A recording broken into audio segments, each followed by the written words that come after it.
Harry Colbert calling. Let me check and see. Harry, you there? Hold on. Harry, you there? Harry, you there? Yes. Hey, thanks for calling in. So Anthony and I were just opening the program up, Harry, and I announced that you'd be calling momentarily to talk about one of our colleagues, David Bradley. And you wrote a piece that is online right now. It'll be in the paper coming up, Insight News, next Monday. But a very nice piece, sort of your personal observation, testament to a colleague, to a good guy. And I wanted you to spend some time, if you felt like it, sharing with our listeners and viewers on social media something about our friend and colleague, David Bradley. Absolutely. As I mentioned in the piece, I met David when I was on assignment, and he was on assignment as well. And before that, a lot of times when I would go out on assignment, I had a little point-and-click camera, and I'd use that to supplement the writing of my story. And every now and then, a photographer would be assigned to some of the stories. And on this particular assignment, David was assigned, and when I got there, he was already there in the room, and he has a presence that you never forget. So it wasn't like a kind of he filled the room, and any room he was in, he filled that room. And David's a very boisterous and unapologetic individual, and that he was true to himself always in that manner. And David would tell me that he noticed some of my work, and in particular, his passion was photography. And he said he had noticed some of my work, and he thought it was good, and kept telling me to upgrade my equipment. And I didn't really take it seriously because I didn't see what he was seeing in my photography. I don't consider myself a photographer. But he would keep at it. And in 2016, in August, my father passed away, and I left to go to New York. And when I came back, David called me and he said, "There's a package coming." And so I assumed they were flowers or something similar to that, because it's kind of customary when a person passes. And I got a box from Amazon, and I opened it up, and it was a Nikon camera along with a detachable lens. And I was just overwhelmed with this expression that David, and the next day he came in, he's like, "I told you, you got to upgrade your equipment, man." And he came in with a box of 2 additional lenses for the camera, video on how to use it. There were studio umbrellas, backdrop stuff I still haven't even used. He brought me so much stuff. And then after a while, he saw me carrying my camera in my backpack, and so he comes in.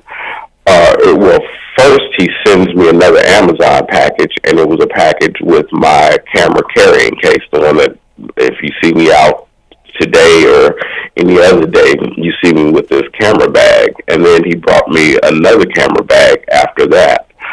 And that's just kind of how he was. And he just kept saying, "I see something in you. You need to use your gifts, man." And when I shared the story yesterday, another gentleman saw my story and commented that David shared with him some hundreds upon hundreds of jazz albums. And then I got an email earlier today from someone else who said that David had gifted them several albums as well. And so it's showing that I wasn't unique in this reverence for David, and he was equally as generous with multitude of people. And so a lot of us are feeling this loss. And you talked to his brother, right? What happened? What can you say Well, about that? unfortunately, David had suffered a heart attack more than a month ago, and he had been hospitalized. And then this past weekend, he was feeling, and this is according to his brother Randall Bradley, who also writes for Insight News. And he said Randall said David's girlfriend took him to the hospital, and in the hospital they said just a lot of fluid had built up around his heart, and he passed away of heart failure. I'm so sorry to hear that. And David was a fairly, in my view, young guy. I think he was about 70 or so. Yeah, I don't even think he was 70. Okay. He might have been. I'm pretty sure I could put the years together and come up with something, because he was a Vietnam era, or a Vietnam veteran, not right. Vietnam era. He was a Vietnam veteran. Yeah. And so I could probably come up with the years, but I actually don't know how old David was. Mm-hmm. But to look at him, you didn't see. He looked young. 50s, 60s, maybe. Mm-hmm. Yeah, he was a good guy. Well, listen, Harry, thanks for sharing that update. I'm going to ask Brother Anthony Taylor to jump in. Anthony Taylor is all about health and all about men's health and black men, and recently was appointed to the Governor's Council on Aging. And Anthony, you hear this all the time, I'm sure. And as a community, how should we and what can we do to use every transition as a learning and growing opportunity to remind us that what we have to pay attention. But you know, we're all in transition. That's the truth of the matter. Well, and I think that it is interesting. And we both, the first thing when you first told me this news, the first thing I asked was how old he was. And even at that point, you said you thought he was almost 70. And I said, that's young. Yeah. So I think that's one of the things that I really, I'm always really emphasizing, that we are really honoring being here by being conscious of all the aspects, our relationships, not just food and exercise, but relationships, quality of life. And I think that that's one thing, hearing about Mr. Bradley really is this honoring of relationships, living life fully, pursuing what you love, being willing to help. All of those things build value for you. And there is definitely something for us all to really be thinking about in terms of how we live, and then matching those other elements around our health to that as well, in terms of being active, eating well, and again, honoring, really the passions in our life. And all of those things influence what's happening for us. So, mostly now it's about keeping busy, right? Keep moving, right? Keep moving all you can. I'm Al McFarlane. This is Conversations with Al McFarlane. Harry, thank you for calling in and for sharing those comments about our colleague and our friend and neighbor, David Bradley. And I'll invite our readers to pick up Insight News next Monday. The story that Harry is talking about will be there.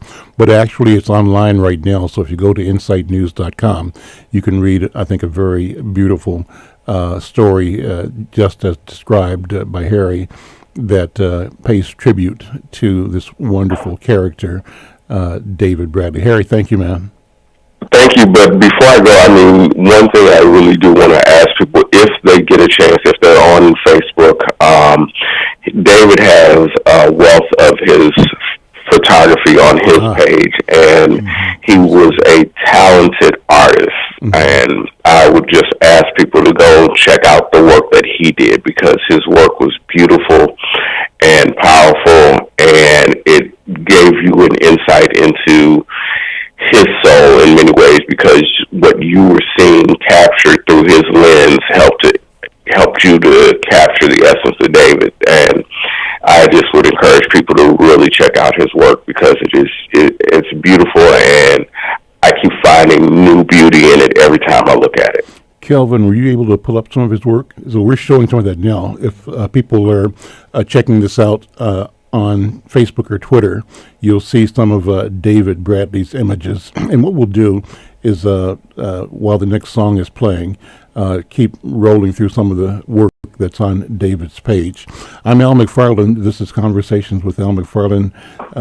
Again, Harry Colbert Jr., Managing Editor, Inside News, thank you for taking the time to share about David and to remind us where to go look at his creativity, his work. And thanks, Harry. We'll talk to you later on. Thank you.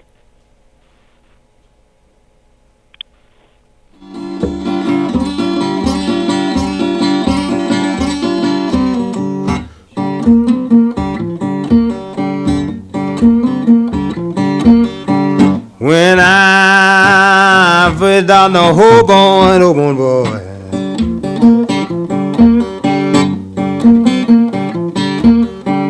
I took a free train to be my friend. Oh yeah.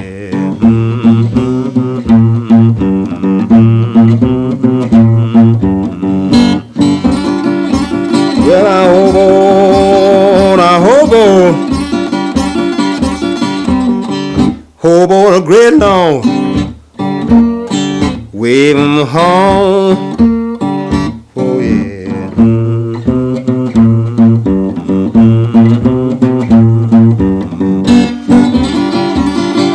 Well, my mother, she followed me that morning.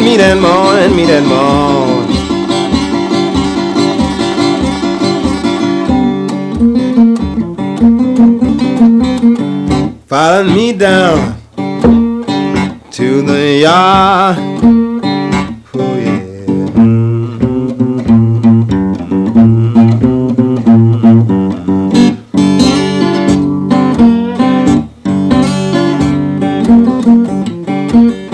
She said, my son, he's gone, Lord, he's gone.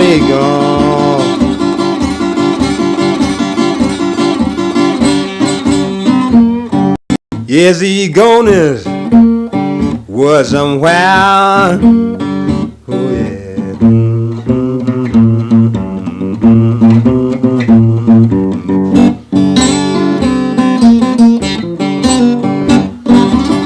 Well, I left my dear old mother, my dear old mother.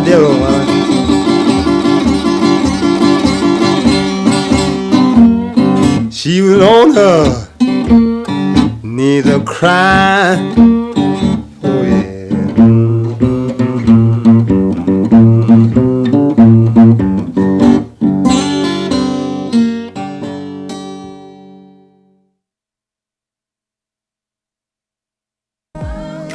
Hey, Twin Cities, this is your host, Miss Brit's mom, Shalonda, inviting you to tune in all month long for special Black History Month programming, including my show, Made in Minnesota, where I will feature music from the hometown talent, artists like Stokely, Mint Condition, Alexander O'Neal, Morris Day and the Time, and of course, Prince.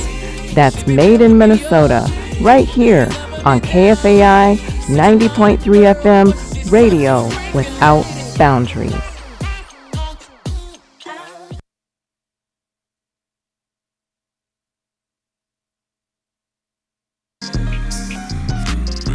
Celebrate Black History Month with the Melanated Artists Network. Tune in to the conversation as host Felicia Perry chats with Black identifying entrepreneurs of the Twin Cities. We'll talk about how to collaborate with intention, build our networks in order to achieve collective success. Tune in Saturday, February 22nd for KFAI's Black History Month special programming. I'm Al McFarlane, and welcome back to Conversations with Al McFarlane. My guest in studio is Anthony Taylor. Anthony is with the Santa Foundation, generally interested in the foundation works with youth development. But Anthony and I go back a long way, so we can talk about a bunch of stuff. And at the center of all of it, though, I think is health and entrepreneurship, the intersection of being responsible and the sense of accountability and sovereignty of our people.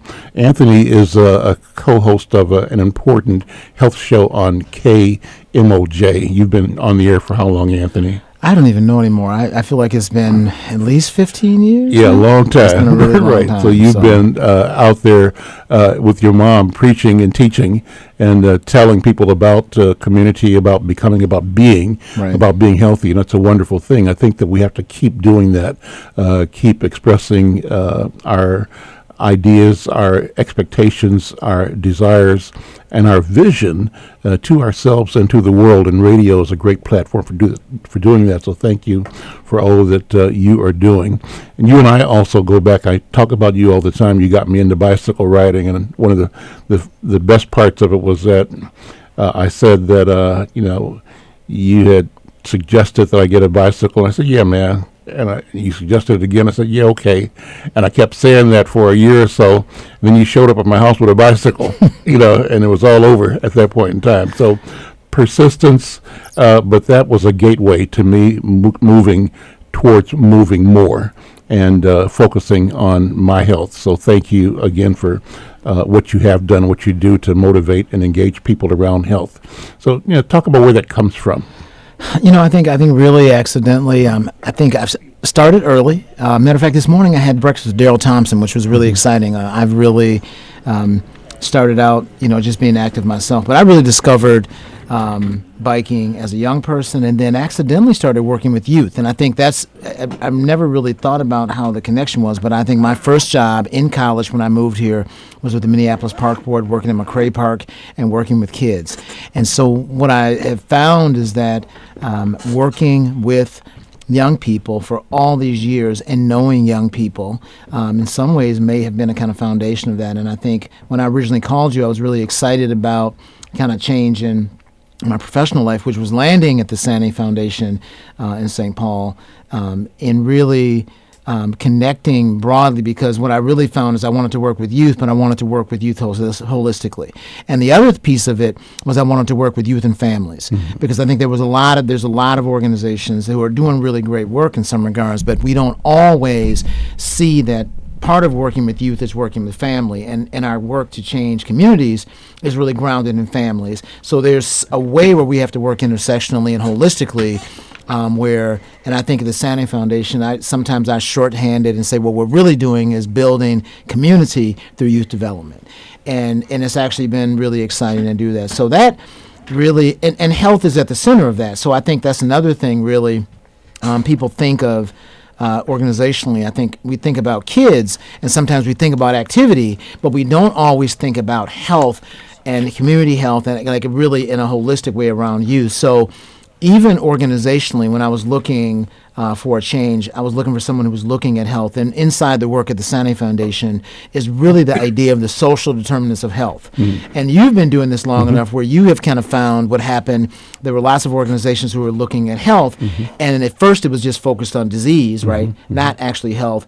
And so so everyone, whether it's the health organizations, the hospitals themselves, healthcare centers that you work with, bike clubs like that I'm working with, men's we really have found we're looking more holistically at what health is.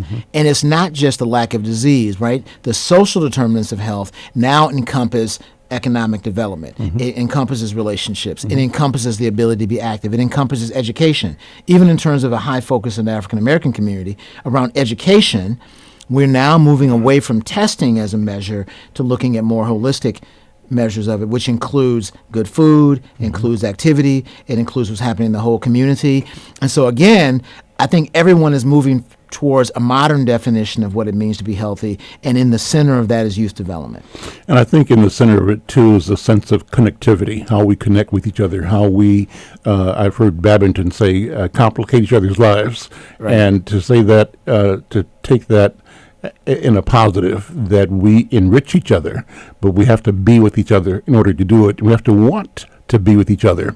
And unfortunately, and too often, the pressures from without our community, from outside our community, encourage us to disconnect, to not know each other, to be dismembered as a body, as a community, and for that we suffer and die individually, when what we're talking about is how do we reconnect. Yeah. I sent a note to Dr. Sylvia Bartley yesterday. She was did a piece in Insight called for MLK called Remembering MLK and Dismembering MLK, and she talked about just a experience she had sitting at Dr. King's Church, Ebenezer, in Atlanta, and then while she was there listening to the sermon by that title, Remembering and Dismembering, she flashed back to a recent visit to Cape Town, South Africa, and told a story in her story about that trip. And I just sent her a note saying that I used the story in a speech I gave for Black History Month, but what I used it for was because of the notion and the power of this idea of remembering and dismembering. And that brought me back to an earlier conversation with our friend, the esteemed Mahmoud Al-Qadi, who gave a presentation at Lucille's Kitchen some years ago about the word remember. And too often when we say, Anthony, remember, oh, remember when, you remember this, you remember that, and it's true, but it's shallow. It's a one-dimensional appreciation of the notion of remember. And he said, think about that. That's real, but think more deeply, more broadly, more cosmically, and think about, and he called to mind, I think he did, or maybe I brought this to it, I'm not sure, the image of the biblical story about the prophet Ezekiel looking at the bones in the desert that were dismembered. And the question becomes, can these dry bones live again? Can they be remembered? So remembering for me is not just the act of knowing what happened yesterday. It is the act of reassembling that which has been dismembered. And to the degree that we are disconnected and disenfranchised, disengaged, we suffer for that. But our salvation, from my point of view, comes from our capacity, our intent, our desire, and the reality of us rebuilding a body which had been dismembered in an effort to destroy its integrity, its value, its historicity. As we remember then, I believe we are both calling on that which has always existed, the divine, the true, the ancient, and I believe that we are also assembling a future that reflects what it means to be a full human being and a full partner in the equation of existence itself. Being fully present, mindful, right? So that's my take on this whole thing of remember and dismember. And I think we're traveling the same path. Well, who's joined us now in the past few minutes is a brother who's doing the work that you and I are talking about, and that's Tony Sane. Tell me if I'm saying it the right way. Sane. Good morning, good afternoon, and thank you for being here. I'm honored to be here, and thanks for having me. Well, Anthony and I were talking about you a lot, and so we said you should come and talk, because you got a major event coming up this weekend, I believe, and I wanted you to come and talk about that, but also just tell your story, because I was so impressed. I've met you once before, I think, over at an event that Comcast did, and you were really busy, but I was there and I watched and I was impressed with what you're doing with the foundation. So let me ask you to introduce yourself and the foundation, your vision and your work. Well, thank you for having me again, and thanks, Anthony, I hope, for the kind words. But my name is Tony Sane, and I was born in East St. Paul, and my father was from West Africa, my mom's from Wisconsin, and when I was 6, growing up on the East Side, then, I was the only kid of color in my school. And so my dad sent me away to go live with my grandparents for a couple of years to understand what culture and community meant. And there I learned to play soccer, and I came back. And I've always said that, if anything I was blessed and the Lord gave me something, is I was able to connect with other people and surround myself with people that had positive influences. So I like to say I was raised by 47 uncles, and there's a lot of people out there that I call uncle that we have no blood relation, but people always took care of me. And I was lucky enough to get a full scholarship to play soccer, and I was an all-state basketball player as well.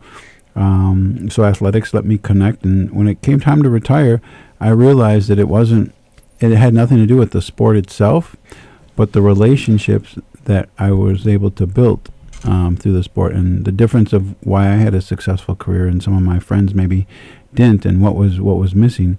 And in most cases, it was relationships and consistency of others, and for no reason than maybe dumb luck or something, that people always took care of me, and I'm thankful for that every day, and I pray to God, and I appreciate the fact that He let others care for me. And so when I retired from soccer, I wanted to do the same and live how I was brought up by the community. And so I decided that it was really about building relationships. So I went back to school to study building relationships, and there's actually a science to it. And the simple truth is treat everyone like your brother and your sister. You hold them accountable. You make sure they do the dishes. You're going to step up for them. You're going to push them, but you're going to protect them as well, and you're going to make them work for it, because you're not always going to be there, and you're going to empower them. So in order to do that, I had to go where youth were. So we run, Sinai Foundation run programming in 3 spaces. We run programs in schools. We have mentors, and 75% of the staff we hire mirror the school district, so they're populations of color. And we go into school and we mentor youth, and it's a dual track program. At the same time, we work with St. Mary's University and get some of those staff members their master's degree, so we can see more teachers of color, and really build more teachers around the foundation on relationships. And I know that there's a huge shortage of teachers right now, and there's a shortage of teachers of color, so we feel like that the school systems are a little bit overwhelmed, and we just want to support students and teachers together. When we're not in school in the summertime, we run free sports camps for a little over 6,500 kids. And as Anthony will tell you, they're sports camps, but they're really a gathering place of social emotional learning. So we teach kids to meet kids that don't look like them. We teach kids to like to exercise, to be healthy, to stand in line. I mean, if a child can't stand in line, there's no way he's going to sit through a classroom. Right? So we're teaching the basic skills and letting them enjoy learning, and hopefully, it gives them a spark and something that they want to do. And the key to everyone is you have to have a passion about something. So if we can instill passions in kids at young ages in a healthy way, they're going to learn. I'm not going to teach somebody necessarily, world history. I'm going to teach them how to read and get them excited. The library can do the rest, but it's really them reading the books. And then lastly, we run the community center at Conway, and we serve over 40,000 meals, and we have 26 languages being spoken there. And whatever the needs of the community, that's where we answer. So they kind of tell us what we're doing, not the other way around. And, like I said, we were confused on how it all tied together until we got this award for being global leaders in the social determinants of health. And so we realized that that's what we're doing. We are a community health organization. Through relationships, we're trying to make this place a better and healthier place for all of us to live. I'm Al McFarlane. This is Conversations with Al McFarlane. My guest, you just heard the voice of Tony Sane, the creator of the Sane Foundation. And with us in studio is Anthony Taylor, who's with the foundation. And we're talking about what it means to be connecting and relationships and health and healthy as a community.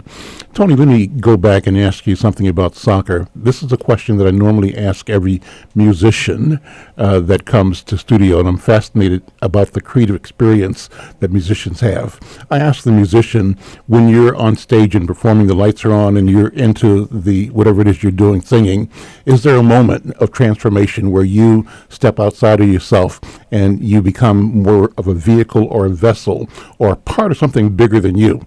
But I imagine that the same feeling must exist in athletes. Probably can't exist in everybody, but I'm asking you as an athlete and as a person on the soccer field, what was your best moment? How do you respond to that question I'm raising? So yes and but. Okay. So my best moment was when I was at the World Cup and they were singing the national anthem, and I just remembered everyone that's done something for me, and everyone that I knew my whole life was watching that game. I mean, 1 billion people watched the game.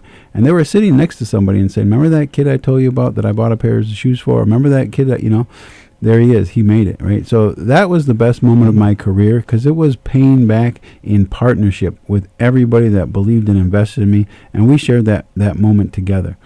As far as stepping out of your body, I do look back at videos, and I can look at a 6-second clip, and I can give you a minute long of memory. Like, this guy's running there, I'm yelling over there, I'm thinking of this, what's over there, am I tired, when should I, like, all these thoughts come in, and I'm like, wow, that was only 6 seconds, but it's like 2 minutes. Right. And so in the game, when you have time to think, actually what's happening, like, oh, the ball's coming, I better catch it, it's too late. It's got to be instinctive. And for me, I never really got nervous, and I don't think, the great players, when they really thrive, is, the hardest part for me was I love to go to practice and work hard. But showing up at a stadium with 5,000 people in East Germany was like, it can only go wrong, right? Like, if you win the game, it's like big deal.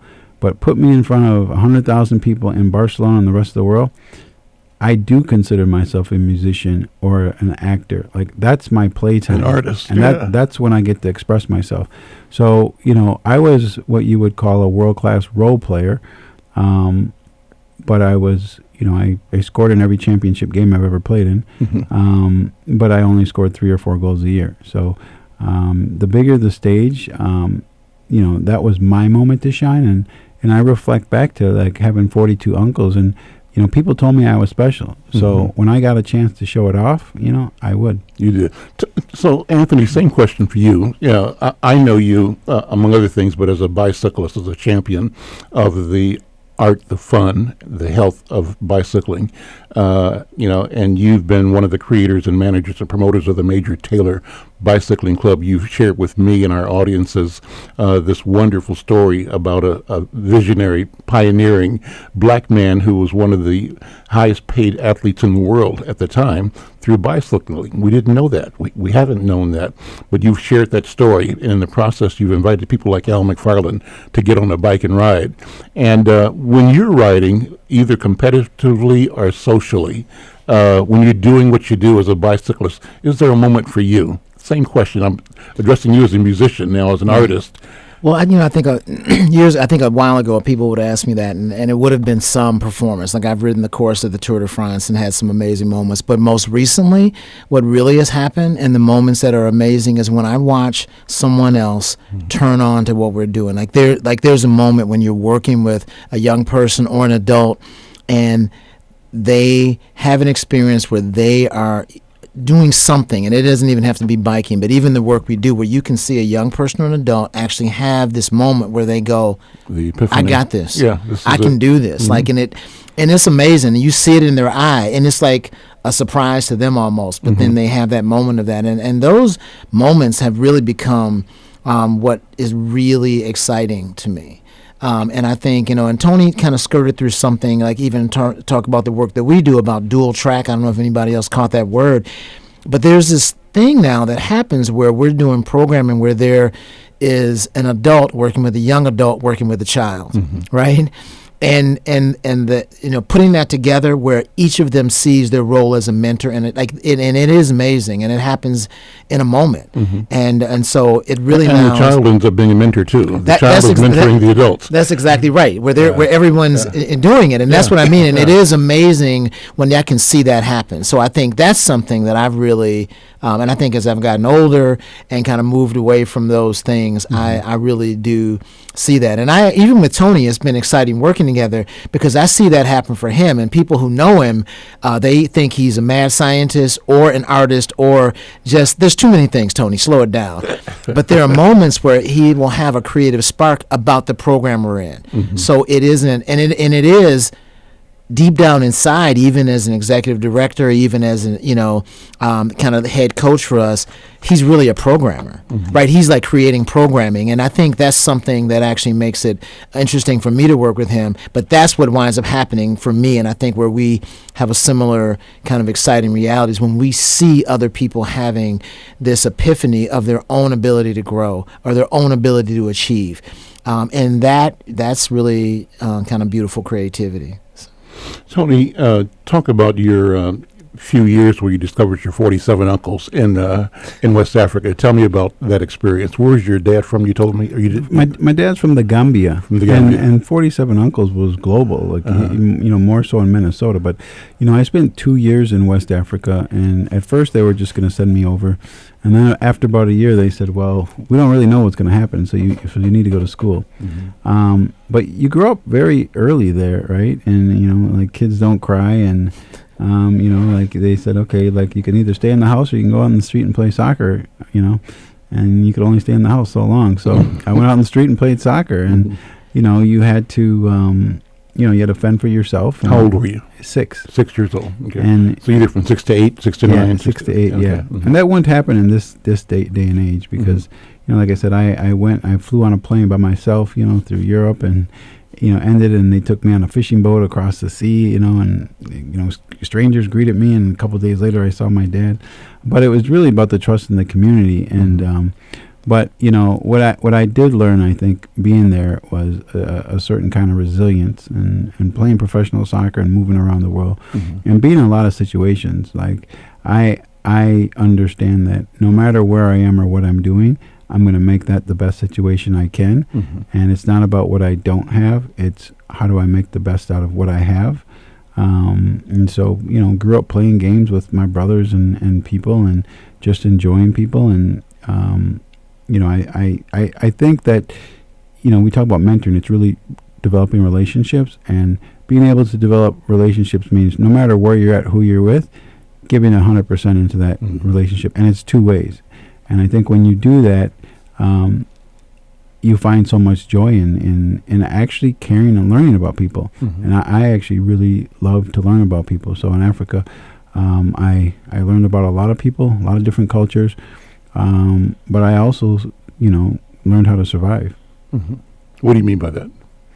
Well, when you're 6 years old or 7 years old, and you're in another country where they don't speak your language, and there's no Santa Claus and no Christmas, and you got to fend for yourself, and in that school, I was. Does that mean you got to get food if you want to eat, or does it mean you got to work, or what does it mean to fend for yourself? Well, you got to figure out how to survive. You got to figure out how to make friends. You got to figure out how to eat. You got, and we had some of the same issues going. Like when in Africa, I was the white kid, right? Because there were a couple shades darker than me there. And you got to figure out how to get street cred. And basically, and I'm not talking about going and fighting everybody. I'm talking about figuring out how to connect with people. How to show up. Right? And how to make, why do people want to play with you? Why do people want to talk with you? Why do people want you on their team, And so like I said, I've been blessed with people wanting to take care of me. But I also think that at an early age, my family did care a lot about me, which allowed me to open myself in meeting people. And if you're going to travel the world, and we weren't meant to be creatures to live alone. It's being able to interact with other people. I mean, that's survival.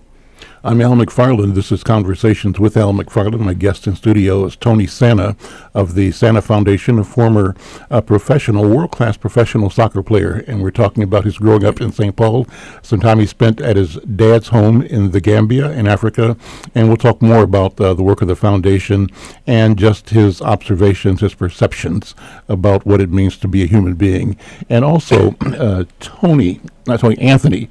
Anthony Taylor is here. Anthony's on the staff of the foundation, but is known for his years and years of advocacy, of education, of entrepreneurship, moving the ball of consciousness forward on behalf of our people, and that with the intent of moving the ball forward for all people, demonstrating that there's no inconsistency in our good being human good.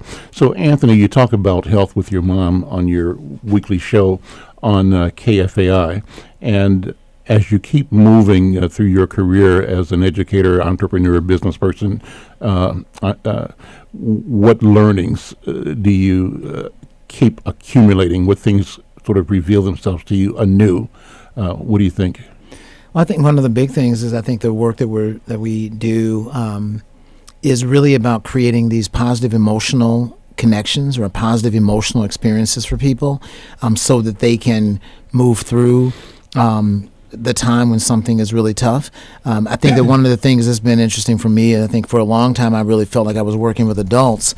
And in the last 6 years especially, I've really been focused on youth development and working in that space. And what really kind of came to me that was interesting is that the commitment that we make to youth development and the care that youth need as they're in process, and at the same time we're kind of putting them at risk so they can have growth experiences.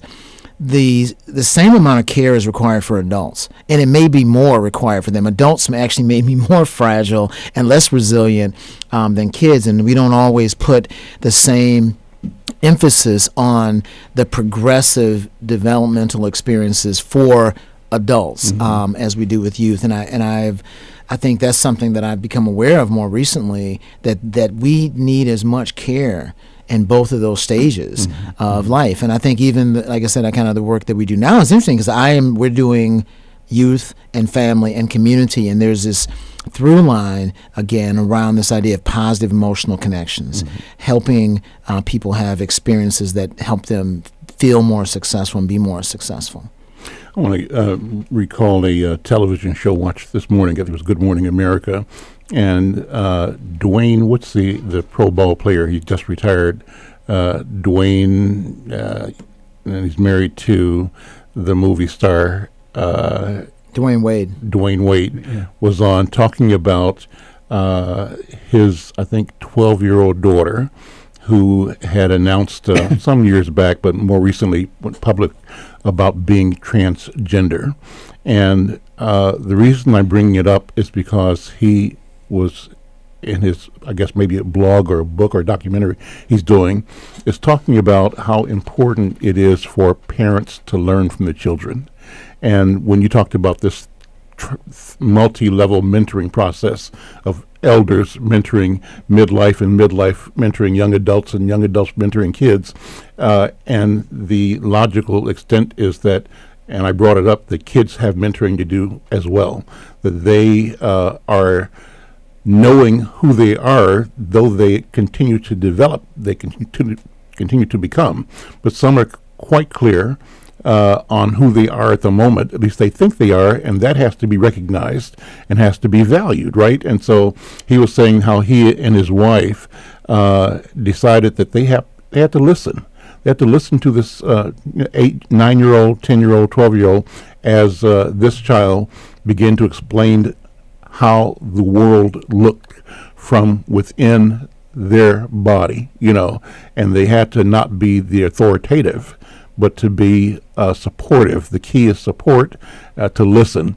And so it acknowledges that there's a role for children to play and that we have to sort of recalibrate how we interact with everybody, including children. Does that make sense, Tony? Yeah, it totally does. And when we talk about children, adult, and youth development, it's almost human development, right? But it's the respect, and that's why I don't like to call it mentoring, because it has to be an authentic relationship, and so you have to be you as the adult need to give just as much as they do, and you also will get, because what you'll learn from kids or youth or different people. And that's what he was saying, how important it is to be attuned and aware and willing to learn. So it takes sort of an open mind. And he called himself, he said he and his wife were re-educating themselves because they because they love the child. Right. They found it necessary to be able to open up and to shift how they were able to perceive and receive and respond to and continue to love and support this child's development as a human being. Right. Yeah, that's a great thing. When working with youth, and I do, it is always a great reminder around our potential, our human potential, our potential for humanity. And I think I do laugh all the time. Tony does make a point to actually go play with kids every day. That's one thing at the Conway Center, where our world headquarters is. People think we're super huge, and so the world headquarters for Santa Fe Foundation is at Conway Center. So we have a meeting, and then we walk in the hall when we bump into kids that are getting out of school. or we or a day off. So there is a way where engaging youth always reminds us of those essential things. The other thing that happens is we also get an opportunity to engage with elders. And so when you're having those relationships, there is a value that it increases for your own lived experience, for the moment that you are in. But it's really critical that we have both of those bookend experiences happening for us simultaneously. I'm Al McFarlane. This is Conversations with Al McFarlane. We're live in the studio at KFAI. And if you're checking this out on YouTube or on Twitter, on Facebook or on Instagram, take a minute and like and share this conversation.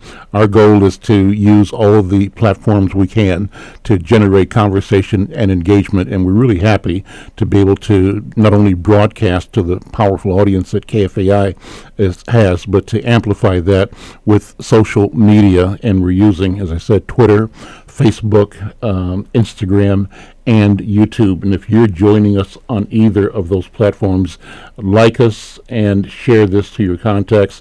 You can communicate to us. I think we're monitoring our feed, and if you have a question, you can bring it up. Tony, you and Anthony, would you share and invite people to your event this weekend? You've got a major activity coming up this weekend. Tell us about that. It's called Gala for Goals, and it's me, Anthony, and 1,400 of our closest friends. It's at the St. Paul River Center. Doors open at 5, and we usually kick a couple hundred people out at 11:30. It really is a celebration of all the work we do and all the relationships that we build. As far as galas go, it's fun. It's educational. It's inclusive, and everyone that comes there belongs and walks out with a smile. And you get a great opportunity to learn about us and the kids we work with and learn from them. It really is a special night for us, and we look at it as, hey, it's a large celebration of the work we do, and we hope to raise a lot of money while we're doing it. Well, and this is a special gala as well. I mean, we get to say congratulations. This is the 10th anniversary of the official foundation, right? So 10 years is actually pretty amazing as well. This is our 10th gala, and years ago when I retired, and I was just doing this, and I'm like, there was such a need in programming. I'm like, I got to figure out how to raise some money, and it couldn't just be me. And I had an intern at the University of Minnesota.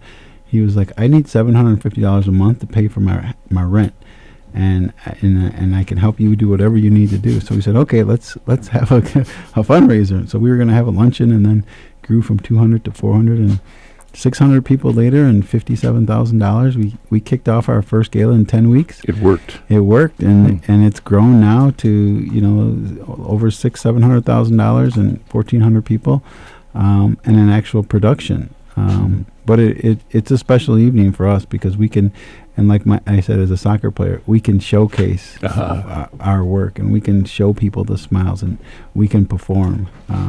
You have a lot of corporate support. I remember, I think I told you, I met you at an event over at the center. I think it was the Conway Center. And who was there, I think presenting or applauding you was a brother named Steve White. Yeah. And Steve White is the president of Comcast Western Division. He's an inspiring brother, number one, and heads a 28,000 person workforce across X number of states. But that company supports you a lot, and there are other companies, and I think it's always appropriate to let people know who is standing up and supporting your vision and your work. So take a minute, if you would, and describe some of those sponsors. This is the Atomic Data, presents Gala for Goals. So Atomic Data has been a major sponsor, and they're really a company. They've been growing fast, and they make it a point to give back. So anytime you want to go on their website, you can see all the organizations they support, and they're a silent giant. But I know Jim and Larry, their co-founders, really believe in giving back to the community. Delta Dental has, their CEO, Rodney Young, is another person of color that really believes in Delta Dental being a nonprofit to support We've ingrained oral health into a lot of our work, and we have a great partnership with them. And all 6,000 kids that go to summer camp get toothbrushes and toothpaste and oral hygiene kits as well. So we really appreciate them. Those are the major funders, along with Cambria, Sherman Associates, and U.S. Bank. So we do have a lot of community support. And we like to say that they're, relationships that we've built, and hopefully we're giving as much as that you take the time to recognize them. I think that, there's so much pressure and so many things to do, and when you emerge as one of the places that aligns with their vision, their mission, it's wonderful, number one, but appropriate to also acknowledge them. And I like to acknowledge them because in doing so, you encourage other companies that are thinking about it to step up and get involved. Absolutely. And we have some donors that say, you know what, Tony, we have money for you, but we really want it to go to the programming. And we say we want it to go to the programming too, but we'd like it to be recognized at the gala so everyone else can see what you're doing and follow in your footsteps, so everyone can see that they're not doing it alone and there's community support together. So we've really, looked at this gala as a way to bring all of our partnerships together. And I think that one of the things that you talked about the support. I think one of the other things that doesn't always get acknowledged is those partners that, in terms of our organization leans on those partners for their support. But one of the ways they're supportive shows up again in our youth programming. So in the summer, we have youth that are working at our camps. But one of the elements of that programming is that they spend one day of the week actually in a corporate environment with our partners, where we again are doing exactly what you're describing. We're connecting those youth to mentors at Atomic Data, at U.S. Bank, at Delta Dental. I mean, those where they are then seeing and engaging adults using the developmental relationship skills that we've been teaching them and that they have used with people younger than them to now use those with people older than them. And the organizations themselves really are supportive and reap a huge benefit from connecting and engaging youth that are in our programs as well. Listen, guys, we're at the end of the hour, but I want to thank you both so very, very much for being here. Tony, thank you. Good to have an extended conversation with you. I met you just briefly, but now the first time we've talked, and I'm enjoying the conversation. I hope it won't be the last time. I'd like to explore more of your story. I think we are moved by stories. We are empowered by stories, and I think you've got some great stories to tell.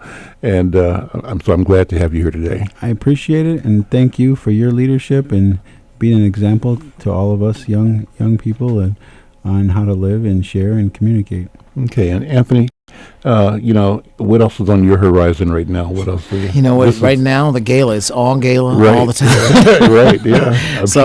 But I've been a guest at galas, and I'm really excited about being part of the team this year. So again, if you have an opportunity, it's a great opportunity to learn about the organization and support the work. So let me ask you the obvious question, and that is both of your take on the future of the world, meaning what is your assessment? Is it one of gloom and doom and how bad kids are and how things are not going to work? Or is there an assessment that says, you know what, no matter how downhearted and conflicted we are as adults, there's a brighter day? Tony, what do you think? What do you feel? I think that I look around and my friends are like, there's so much good there, and that's how we have to look at everybody. There's so much good there, and the Dwayne Wade story. It really is about education, access. I always say we're not short on ability, we're short on resources and support.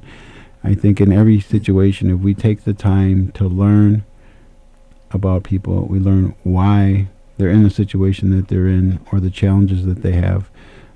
It truly becomes inspiring, it becomes enjoyable, and there is a rainbow there for all of us if we learn to go there together. Anthony? I'm gonna end with I tell you what, when I talk to people that are over 75 and people that are under 5, it always gives me hope for the future. There we go. I'm Al McFarlane. We'll see you next week. In the next several weeks, we're going to be bringing people that represent the various presidential campaigns on board. Our goal is to make sure that our community lends its voice, presents a robust conversation about political opportunity. So we were inviting representatives in Minnesota and by phone around the country to talk about the presidential campaigns that we're all going to be affected by. So stay tuned and keep checking us out. I'm Al McFarlane. We'll see you next time.